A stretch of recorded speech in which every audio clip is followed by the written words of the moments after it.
باللہ من الشیطان الرجیم بسم اللہ الرحمن الرحیم. مشکل تھے راستے آسان ہو گئے، مشکل تھے راستے آسان ہو گئے، دشمنی دیکھ کر حیران ہو گئے. رکھا میرے نبی نے دنیا میں جب قدم، پتھر بھی کلمہ پڑھ کے مسلمان ہو گئے. عزیز سامعات، مجھے جب یہ موضوع ملا تو دل کھلا، دماغ سوچوں کا مرکز بنا، میرے جسم کا رواں تازے لہو کی طرح تھم گیا کہ آج مجھے سیرت النبی کے موضوع پر کچھ کہنا ہے. مگر کچھ وقت کی قلت ہے، مضمون کی طوالت ہے، کچھ کہنے کی حسرت ہے، الفاظ کی کثرت ہے، کچھ کہہ بھی نہیں سکتی، چپ رہ بھی نہیں سکتی. نگاہ عشق مستی میں وہی اول وہی آخر، نگاہ عشق مستی میں وہی اول وہی آخر، وہی قرآن وہی فرقان وہی یاسین وہی طٰہٰ. عزیز سامعات، یقین مانیے جب میں سیرت النبی کا تذکرہ کرتی ہوں تو مجھے طائف کی وادی میں پتھر کھا کر ہدایت کی دعا دینے والے نظر آتے ہیں. جب میں سیرت النبی کا تذکرہ کرتی ہوں تو مجھے مکہ میں عام معافی کا اعلان کرنے والے خیر البشر یاد آتے ہیں. جب میں اس موضوع پر بات کرتی ہوں تو مجھے ہندا کو معاف کرنے والے خیر البشر یاد آتے ہیں. جب میں اس موضوع پر بات کرتی ہوں تو مجھے آمنہ کے لاڈلے بھوکے پیاسے لا الہ الا اللہ کی صدا دینے والے نظر آتے ہیں. میں ان کی سیرت کی کیا بات کروں؟ قلم اشجار ہوں سارے سمندر روشنائی ہوں، قلم اشجار ہوں سارے سمندر روشنائی ہوں، مکمل ہو نہیں سکتی مگر سیرت محمد کی. عزیز سامعات، آج کی دنیا والے کسی کی ذہانت پر ناز کرتے ہیں تو کسی کی خوبصورتی کی بات کرتے ہیں، تو کسی کی اثار پر ناز کرتے ہیں، تو کسی کی امانت پر ناز کرتے ہیں. تو عزیزوں، میں اس نبی پر کیوں ناز نہ کروں جس میں ساری خصوصیات پائی جاتی ہیں؟ حسن یوسف تم عیسیٰ ید بیضاداری، حسن یوسف تم عیسیٰ ید بیضاداری، اچھا خوبا ہمدارند تو تنہا داری. عزیز سامعات، نبی صلی اللہ علیہ وسلم کی آمد سے قبل انسان انفرادی، اجتماعی، سیاسی اور معاشی مفادات کی وجہ سے ظلم و ستم کا سامنا کر رہا تھا. زندگی کے ہر میدان میں مصائب و مشکلات سے جوجھ رہا تھا. میں شبہ اور جھوٹی تہمت کی بنیاد پر سخت ترین سزاؤں کا سامنا کر رہا تھا. غلاموں پر ظلم و بربریت کا ننگا ناچ نچایا جا رہا تھا. عرب پر انسانوں کے خون بہانے کا طلب پایا جاتا تھا. معصوم بچیوں کو پیدا ہوتے ہی زندہ درگور کر دیا جاتا تھا. کیوں؟ کیونکہ کوئی ان کا باپ کہلانا گوارا نہیں کرتا تھا. عورت کو پاؤں کی جوتی اور سیاست کی کمزوری سمجھا جاتا تھا. کسی شاعر نے کیا خوب کہا ہے، پدر فرزند کی بیواؤں کا حق چھین لیتے تھے، پدر فرزند کی بیواؤں کا حق چھین لیتے تھے، پسر اپنی حقیقی ماؤں کا حق چھین لیتے تھے. کوئی معیار ہی باقی نہ تھا شرم و شرافت کا، رتبہ بھیڑ بکری سے بھی کم تھا ایک عورت کا. الغاز پوری دنیا ظلم و جور کے گھٹا ٹوپ اندھیرے میں تھی کہ تاجدار مدینہ احمد مجتبی محمد مصطفیٰ صلی اللہ علیہ وسلم اس دنیا میں تشریف لائے اور دنیا کو پیغام الہی سے روشناس کرایا. جلوہ الہی انسانوں کو دکھایا، دل کو پاک، روح کو روشن، دماغ کو درست اور طبع کو ہموار بنایا. آپ کی تعلیم نے امن عامہ کو مستحکم اور مصلحت عامہ کو استوار کیا.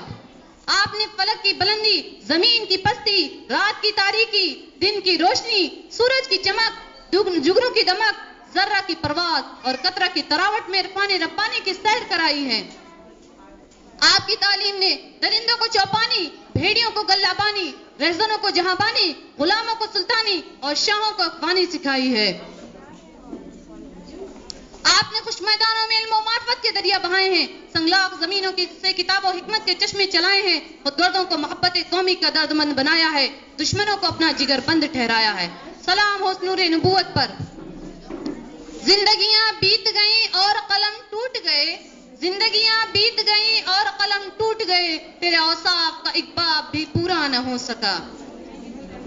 عزیز سامعات، آپ صلی اللہ علیہ وسلم عزم و استقلال، شجاعت، صبر و شکر، توکل، مصیبتوں کی برداشت، قناعت و استغنا، تواضع و خاکساری اور مسکنت کا پیک اعظم تھے. الغرض ایک ایسی شخصی زندگی جو ہر طال انسانی اور ہر حالت انسانی کے مختلف مظاہر اور ہر قسم کے صحیح جذبات اور کامل اخلاق کا مجموعہ ہو، وہ صرف اور صرف محمد صلی اللہ علیہ وسلم کی سیرت ہے. اگر تم دولت مند ہو تو مکہ کے تاجر اور بحرین کے خزینے دار کی تقلید کرو. اگر تم غریب ہو تو شعبہ ابی طالب کے قیدی اور مدینہ کے مہمانوں کی کیفیت کو سنو. اگر تم بادشاہ ہو تو سلطان عرب کا حال پڑھو. اگر تم رعایا ہو تو قریش کے محکوم کو ایک نظر دیکھو. اگر تم فاتح ہو تو بدر و حنین کے سپہ سالار پر نگاہ دوڑاؤ. اگر تم نے شکست کھائی ہے تو معرکہ احد سے عبرت حاصل کرو. اگر تم استاد اور معلم ہو تو صفہ کی درسگاہ کے معلم قدس کو دیکھو. اگر تم شاگرد ہو تو روح الامین کے سامنے بیٹھنے والے پر نظر جماؤ. اگر تم واعظ اور ناصح ہو تو مسجد مدینہ کے ممبر پر کھڑے ہونے والی کی باتیں سنو. اگر تم تنہائی و بے کسی کے عالم میں حق کے منادی کا فرض انجام دینا چاہتے ہو تو مکہ کے بیار و مددگار نبی کا اسوہ حسنہ تمہارے سامنے ہے. اگر تم حق کی نصرت کے بعد دشمنوں کو زیر اور مخالفوں کو کمزور بنا چکے ہو تو فاتح مکہ کا نظارہ کرو. اگر تم یتیم ہو تو عبداللہ اور آمنہ کی جگر گوشہ کو نہ بھولو. اگر تم بچہ ہو تو حلیمہ سعدیہ کے لاڈلے بچے کو دیکھو. اگر تم بیویوں کے شوہر ہو تو خدیجہ اور عائشہ کے مقدس شوہر کے حیات پاک کا مطالعہ کرو. اگر تم اولاد والے ہو تو فاطمہ کے باپ اور حسن و حسین کے نانا کا حال پوچھو. الغرض تم جو کوئی بھی ہو اور جس حال میں ہو، تمہاری زندگی کے لیے سامان، تمہاری سیرت کے اصلاح کے لیے سامان، تمہارے ظلمت خانہ کے لیے ہدایت کا چراغ محمد صلی اللہ علیہ وسلم کی جامعۃ کبریٰ کے خزانے میں ہمہ وقت اور ہمہ دم مل سکتا ہے. اس لیے طبقہ انسانی کے ہر طالب اور نور ایمانی کے ہر متلاشی کے لیے محمد صلی اللہ علیہ وسلم کی سیرت نجات کا ذریعہ ہے. جس کے نگاہ کے سامنے محمد صلی اللہ علیہ وسلم کی سیرت ہے، اس کے سامنے ابراہیم و نوح، ایوب و یونس، موسیٰ و عیسیٰ کی تمام سیرتیں موجود ہیں. گویا کہ تمام انبیاء کرام کی سیرت ایک ہی جنس کی اشیاء کی دکانیں ہیں، اور محمد صلی اللہ علیہ وسلم کی سیرت اخلاق و اعمال کی دنیا کا سب سے بڑا مارکیٹ ہے، جہاں ہر جنس کے خریدار اور شے کے طلبگار کے لیے بہترین سامان موجود ہے. یقیناً آپ صلی اللہ علیہ وسلم کی جامع شخصیت ہی اس دنیا کی آخری اور دائمی عالمگیر رہنما ہے. آپ کے علاوہ کوئی بھی اس دنیا کا آخری اور دائمی عالمگیر رہنما نہیں ہو سکتا. اس لیے ہم اور آپ محمد صلی اللہ علیہ وسلم کی سیرت کو اپنائیں اور دنیا آخرت کے فلاح و بہبود سے کنار ہوں. وہ شمع اجالا جس نے کیا 40 برس تک غاروں میں، وہ شمع اجالا جس نے کیا 40 برس تک غاروں میں، ایک روز جھلکنے والی تھی سب دنیا کے بازاروں میں.